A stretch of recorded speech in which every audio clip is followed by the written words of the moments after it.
আল্লাহ তাআলার যে বিধিবিধান উম্মতে মুহাম্মাদীর জন্য তিনি দিলেন, যে নির্দেশনা তিনি দিলেন, সেই বিধানের কাছে আমি নামক এই ব্যক্তিত্বটাকে যদি কোরবানি করতে পারি, তাহলে আল্লাহর জান্নাত পাইতে আর কোনো শর্ত লাগবে না।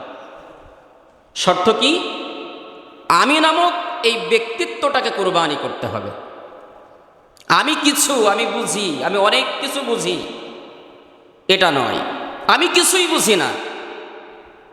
আমি নামক শুধু একটা স্ট্রাকচার, একটা দেহ, একটা মানুষ, এর অতিরিক্ত আমি কিছুই নাই।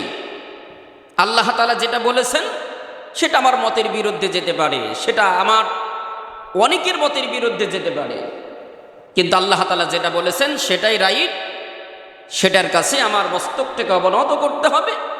এটা যদি করতে পারি প্রিয় ভাইয়ের আমার, তাহলে আল্লাহর জান্নাত পাওয়ার জন্য আমার আপনার দ্বিতীয় আর কোনো শর্ত মানতে হবে না। সুবহানাল্লাহ বলবেন না? মানতে পারবেন তো ইনশাআল্লাহ সকলেই?